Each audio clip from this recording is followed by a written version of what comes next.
Housing TV Africa, your first in housing development broadcasting.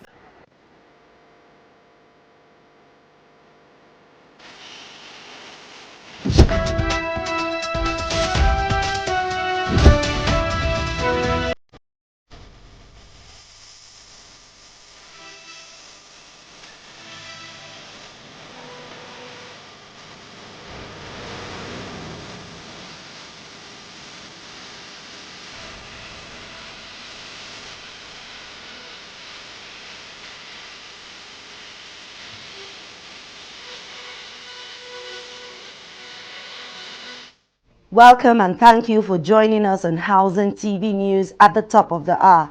Coming to you from our studio in the nation's capital, Abuja. I'm Joyce Onwuso. Our top stories.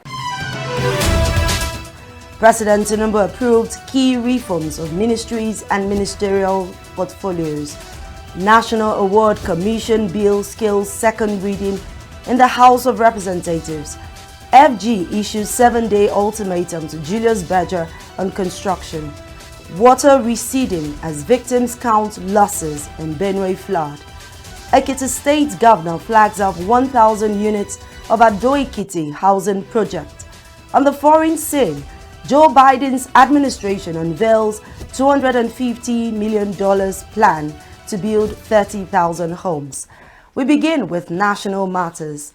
In a significant cabinet reshuffle on Wednesday, President Bola Tinubu approved the reassignment of 10 ministers to new portfolios, discharged 5, and nominated 7 other new for onward transmission to the Senate for confirmation. This came as the president renamed the Ministry of Nigeria Delta Development to the Ministry of Regional Development, scrapped the Ministry of Sports Development, and merged the Ministries of Tourism and Arts and Culture to become the Federal Ministry of Art, Culture, Tourism, and the Creative Economy. Wednesday's decision followed the 19th meeting of the Federal Executive Council at the State House, Abuja. The presidency revealed details of the reshuffle in a statement titled Statement on the Restructuring of Ministries and Ministerial Portfolios. It said the far-reaching actions were meant to reinvigorate the administration's capacity for optimal efficiency pursuant to its commitment to deliver on its promises to Nigerians. The ministers who were relieved of their duties are the Ministers of Women Affairs Uju Kennedy Ohaneye, Tourism Lola Adejon, Education Tahir Maman, Youth Development Dr. Jamila Bio Ibrahim, and State for Housing and Urban Development Abdullahi Gwazo. Tinubu also reassigned new portfolios to 10 ministers on his cabinet and nominated 7 new ministers pending their confirmation by the Senate. Now to the Red Chamber, the Nigerian Senate has expressed readiness to convene a national summit to address the critical issue of out-of-school children, currently estimated at 20 million. This resolution was reached on Wednesday in plenary following the consideration of a report presented by the Chairman, Senate Committee on Education, Usman Adamu. In his presentation, Senator Adamu highlighted the urgent need for effective strategies to tackle the crisis of out-of-school children in Nigeria. We consider the submission from the Ministry of Education and observe that there is urgent need to hit the ground and activate the roadmap of the federal government on curtail the out-of-school children. No tangible action has been taken by the ministry considering the out-of-school children since 2024, notwithstanding its relevance. There is no reliable data to date on the out-of-school children. This deserves urgent attention to tackle the menace. In their contributions, Senator Sani Musa, Sirake Dixon, and Adiola Solomon described the issue as embarrassing and stressed the need for a holistic approach to address it. In 2024, we are talking of tens of thousands of little children out of school. This is very shameful. So I think this report is not enough for us to tackle this issue. We must address this head on. State governors have to come to the table and be honest about taking care of this thing. Why should even federal government be involved in funding primary education? Why should it be? So, Mr. President, sir, this report, I believe if we should follow it up, take all the inputs that a lot of senators have made here and challenge ourselves to seeing that this works. Because if you don't give that foundation, if you don't give that basic foundation, our educational system will be rubbished. The crisis facing our educational system is at the core of insecurity, is at the core of leadership failure, is at the core of a lot of issues affecting the development of this country. And one of the most important contributions this Senate can make in our national development efforts is to ensure that we get to the root of this. Rule about the universal basic education is that the government will provide certain part of the fund, while the state government will complement. But we have billions of naira lying fallow at the universal basic education, with the state unable to come up with their own counterpart funding to address all these menace we have under the out-of-school children. They cannot come up with the fund. And the federal government every year, because universal basic education in the budgetary allocation is on a first-line charge. It's a first-line charge item. So the federal government is providing their fund, but the subnationals are not coming up with their own counterpart funding, which is a problem. In his remarks after the adoption of the report, President of the Senate, Godswill Akpabio, stated his concerns over the disturbing cases of out-of-school children in the country. So that we know, because this is clearly the future of Nigeria. And I pray that through the National Summit, the resolutions will be implemented, issues will be well highlighted, and then all efforts will be made to bring this menace to an end so that our children can have a better future and not an adulthood in banditry, an adulthood in Boko Haram, an adulthood in fraud. Isuru. The date for the National Stakeholders Summit has not yet been fixed. The House of Representatives has passed for second reading a bill for an act to repeal National Honors Act 2004 and the Nigerian National Merit Award Act 2004 and to enact the Nigerian National Honors and Merit Award Commission. The bill, which was co-sponsored by the House Speaker, Honorable Abbas Tajuddin, and Honorable Babajimi Benson, member representing Ikorodu Federal Constituency of Lagos State, is to provide for the establishment of a commission to regulate matters related to National Honors and Merit Award in Nigeria and for other related matters. In his argument while presenting the bill at plenary, Honorable Benson explained that the amendment is to make the award more merit-based. Amendment we're trying to do is provided in only 7 sections. If this is passed, we hope and pray that there will be more competence in choosing people, well-deserving Nigerians, to be given national awards. Also at plenary today, the House has urged the Federal Ministry of Water Resources and Sanitation to activate the process of resumption of work at the site of the Agbado Isoye water scheme. It further mandated the Committee on Water Resources to investigate the cause of the abandonment of the Agbado Isoye water scheme. These resolutions are sequel to the adoption of a motion raised at plenary by Honorable Isiaka Ibrahim, member representing Ifo, Ewekoro, Ogun State.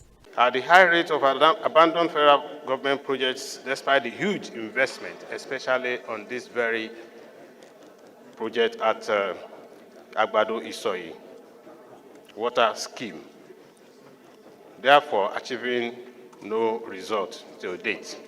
The Speaker, Right Honorable Abbas Tajuddin, in his ruling, mandated the Committees on Water Resources and Appropriations to make provisions for the completion of the outstanding components of the Agbado Isoye water scheme project. The Managing Director and Chief Executive Officer of the Nigerian Education Loan Fund, NELFund, Akintoye Soya, has debunked insinuations that the Nigerian Education Loan Scheme is discriminatory. He said this on Wednesday during a meeting with the House of Representatives Committee on Student Loans, Scholarships and Higher Education Financing at the National Assembly Complex on Wednesday. Sawyer emphasized that the scheme is inclusive and captured every Nigerian, regardless of location or background, including the Southeast, who feel left behind. This administration under President Bola Ahmed Tinubu has introduced many brilliant policies. And the Student Loan Initiative is one that hits closest to home. It is reaching every corner of the nation, east, west, north, and south. This policy is not discriminatory. It is inclusive, ensuring that every Nigerian, regardless of location or background, has access to the education they deserve.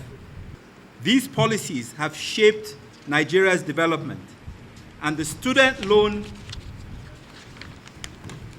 Initiative is equally progressive, representing an investment in the nation's future.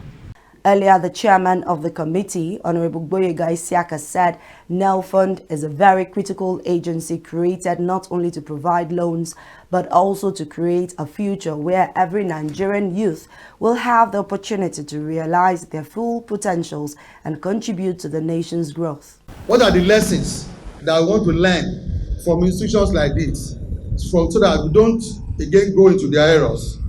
How do we ensure that the extant laws, for instance, the Nigerian Constitution, Section 80 to 83, the Nigerian Education Loan,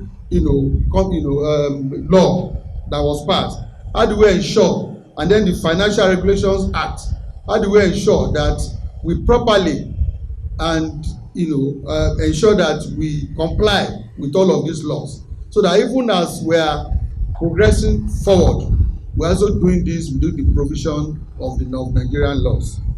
How do we ensure accountability and transparency? How do we evaluate the performance of the agency, both in scope and in depth? How do we assess the management and board ability to carry out the program objectives? He said the committee is committed to ensuring accountability and transparency of the fund in line with the renewed hope agenda of President Bola Tinubu's administration. Now to Benue State. Flood victims in some parts of Makurdi, the Benue State capital, would have to wait till after next week before returning to their homes, as River Benue, which overflooded its bank, is gradually receding after the water levels dropped to 10.9 meters from the initial 10.90 meters. This is according to the Nigeria Hydrological Service Agency. Benue State Commissioner for Water Resources and Environment, Udo Ugu, disclosed that the water level is constantly being monitored until it reaches its safe point before displaced residents can return to their homes. According to the Commissioner, government is working to ensure their safe return with the fumigation and supply of reliefs. We, as a government, we are interested in protecting lives and properties. His Excellency put a team together to take a critical look at those people who are building on waterways. Those that don't have any proper documentation or any approval, I think we'll think of how to pull those structures down and allow water to have its free flow. Then looking at how SEMA will assist in providing some relief materials to them and get the place fumigated, clean up the environment, make good drainages that will serve the purpose of water passage. Some of the displaced victims who are gradually returning to their fish businesses lamented the destruction of their crops by floods, expressing hope to return as soon as the flood water recedes. The guy in the water discovered that there was nothing he could do about it, and he was already losing it. He came out. So we arrested him and took him to the station. Okay. I can estimate that what we have lost so far is close to 500,000, if not more. From the theft. So far, from what we can see, it seems the water is reducing. And then we are trusting God that we'll bounce back. As it is in this fish, this thing that we used to have this fish. Our men used to go to this river and catch this fish. When this flood came out now, so this flood condemned people's houses, it condemned our farm, people's farm, it damages plenty things. And this flood now is condemning our farms. You can see our pepper things. If you go that side now, they have entered water, our rice, they have damages. So now that is what this water have caused us. Over 200 households were displaced 2 weeks ago following the gradual release of water from the Lakdo Dam in Cameroon into River Benue, coupled with the heavy downpour. Still in Benue State Governor Aissance Aliya has suspended the Attorney General and Commissioner for Justice Fidelis Nyim following his involvement in a lawsuit against the Economic and Financial Crimes Commission, EFCC, the Nigerian Financial Intelligence Unit, NFIU, the Independent Corrupt Practices and Other Related Offences Commission, ICPC, and the Proceeds of Crimes Act. Governor Aliya announced the suspension of the Attorney General and Commissioner for Justice, Barrister Fidelis Nyim, at a press briefing at the Government House in Makurdi. He said the suspension of the Commissioner of Justice, which was originally filed by the Attorney General of Kogi State, has now been joined by 15 other states. The state attorney generals are expressly questioning the legality of the EFCC and similar anti-graft agencies, and they are asking the Supreme Court to nullify all such commissions created outside the province of constitutional provisions. I feel quite disturbed and very uncomfortable with that positioning of my Attorney General. Benue State has been robbed by past government, and we're only trying to see how we can get something back to develop the state. We have been deprived of our own financial resources here in the state. So why all of a sudden my administration will get back there, to take the EFCC that is even helping the state, or the ICPC that is helping the state, to do some recovery of what is stolen from the state. We are looking for money to develop the state. So why would we go back to say that we are taking these people to the, to the court for prescription? That is not the position of Benue State. And we strongly feel that if we just let that go, lessons will not be learnt here. Therefore, the Commissioner of Justice and Attorney General for the state has to pay quite dearly for this. Any person who is representing the state and you are sent out to do any meetings or to hold forth for the state must revert to the state. We have the standard by which we are working. You are not independent once you are working within the covers of the government. So you have to revert to know the position of the government before you take a final decision. So you cannot be a lone wolf over there making your personal decisions for the state. It's highly unacceptable.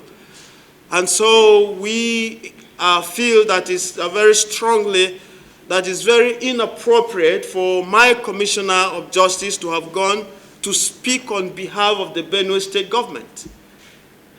To have the EFCC proscribed. That is not the Benue State position. And so as I'm speaking here, the Attorney General stands suspended until he explains very fully, and we are, as a body, satisfied with the explanation to have him back with us. So, but Benue stands very clear. If you do not play by the rules or keep the rules, you will answer for it. And this is very clear by administration. There are rules of conduct. There are ethics, and we must keep to this. So I cannot have saboteurs within the system. Why am I spending all my time to recover the resources of the states, that were lost? And now let's take you to Kaduna, where the State Independent Electoral Commission, KATSICOM, has issued a certificate of return to the 23 local government chairmen who contested under the All Progressive Congress APC at the 19th of October 2024 local government elections. While issuing the certificate, the chairperson of the Electoral Commission, Hajara Mohammed, admonished all contestants from different parties to join hands in making the state great, as the commission will continue to improve plans to set things in motion for subsequent polls. Election has been contested across the state in accordance with the Kaduna State Electoral Law 2024. Let me use this opportunity to congratulate those who emerged as winners and remind them that electorate decides through polls to give them mandate to lead, and it is paramount that they live up to expectations.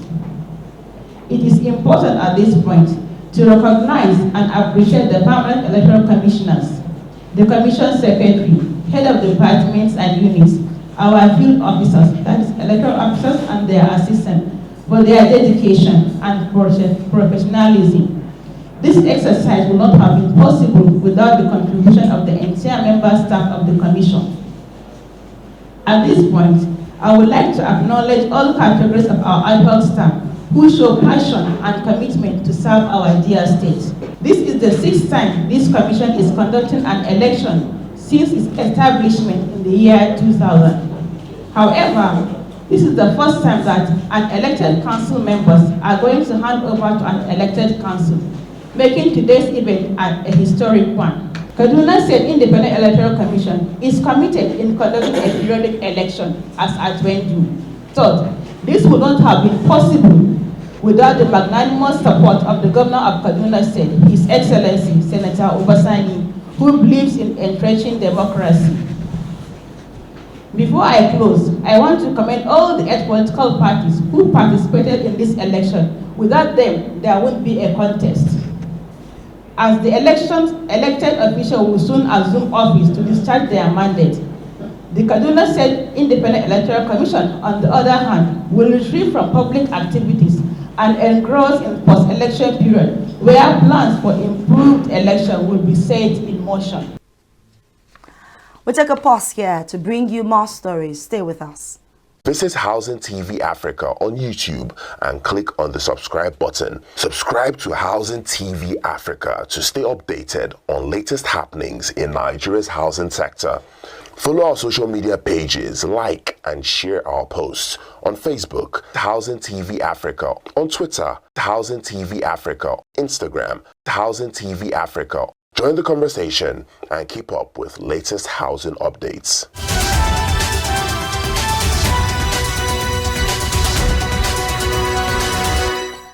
Welcome back. Thank you for joining us on Housing TV Africa News at the top of the hour. Now to the housing sector.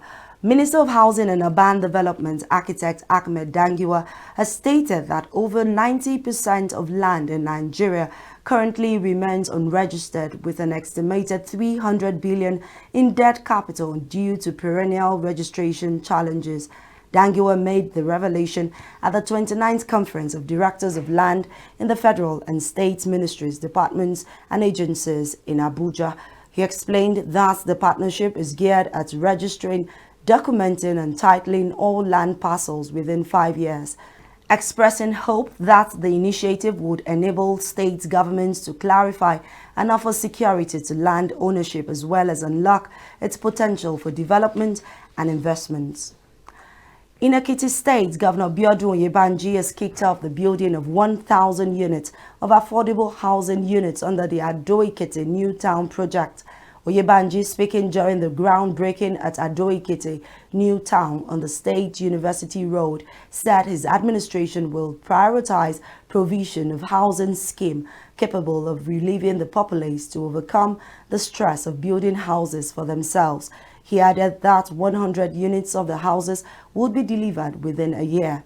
Oyebanji said the deficit faced by the state in housing was not pleasant, stressing the need for the government to adopt a housing model that would harness limited space for the delivery of safe homes through public-private partnerships for Ekiti people. The project is in partnership with the private sector, which, according to the governor, is one of the strategies of his administration to enhance growth and development. The Nigerian Interbank Settlement System, NIPS, will by December of this year launch a non-resident BVN platform to enable Nigerians in the diaspora to operate their local bank accounts, run their businesses, and sort out KYC issues with financial institutions from anywhere in the world. The governor of the Central Bank of Nigeria, CBN, Yemi Cardoso, announced this during a parley with members of the Nigerian community on the sidelines of the World Bank and IMF meetings in Washington, D.C., United States. According to Cardoso, the initiative is part of efforts to ensure that Nigerians, irrespective of their location anywhere in the world, can participate in the Nigerian economy without any hassles and diversify their businesses. Governments at all levels have been urged to adopt and support initiatives that could reduce the home deficit in Oyo State and Nigeria at large. Dr. Michael Oladiji of TicketHome.com made the call at the launching of a product called Ticket to Home, a platform that allows everyone to own a house. Oladiji, while addressing journalists during the launch of the Ticket to Home initiative, describes the idea as a democratization of home ownership and opined that social vices will be drastically reduced in society if everyone has access to a home. While appreciating the Oyo State government for its partnership through the Gaming Board, Oladiji charged the people of Ibadan, the capital of Oyo State, to leverage the opportunity of the first round by logging on to www.tickettohome.com for details on how to be a lucky winner of 3-bedroom flat located at Bodija area of Ibadan with just 2,000 naira. The federal government has issued a final 7-day ultimatum to Julius Berger to accept its proposal of 741.79 billion naira to complete the rehabilitation of the 82-kilometer section 2 of the Abuja-Kaduna-Zaria-Kano road to risk contract termination. The Minister of Works, David Umahi, gave the new ultimatum when he was paid a courtesy visit by the new managing director of Julius Berger PLC, Dr. Pierre Lubash, who was accompanied by the outgoing managing director, Dr. Laz Richter, at the Works Ministry headquarters in Abuja. According to a statement signed by the Special Advisor Media to the Minister of Works, Oji Uchenna, he said the meeting was to introduce the new executive officer to the minister. The Minister of Works, David Umahi, said the project, which has lingered for too long on the negotiations table, must be resolved within the next 7 days. The latest development follows an earlier threat by the minister to revoke the contract, which was awarded to the company in 2018 when former President Muhammadu Buhari was in power. While the Kaduna-Zaria section has been completed and the Zaria-Kano section is almost done, the Abuja-Kaduna section has recorded 27% progress in 6 years. Moving on to the foreign scene, the Biden administration will award nearly $250 million to financial institutions and non-profits in an effort to create about 30,000 units of affordable housing across the U.S. The effort comes as housing costs for both renters and home buyers have surged to all-time highs over the last few years. The median sale price of a home sold in the U.S. in mid-October was $384,400, which was 4.7% higher than the same period a year ago.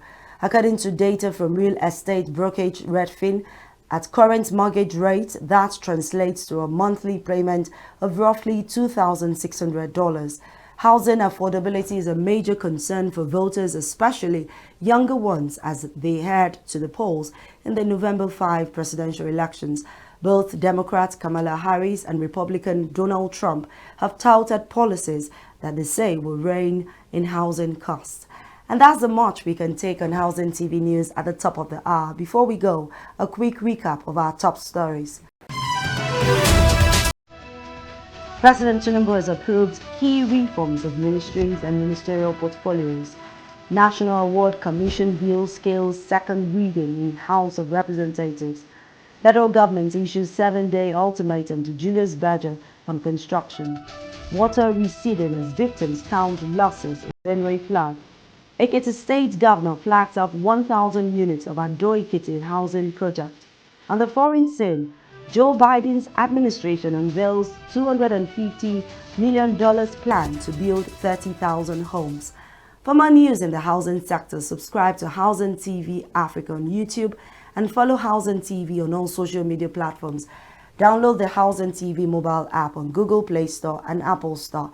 I'm Joyce Onwosu. Thanks for watching.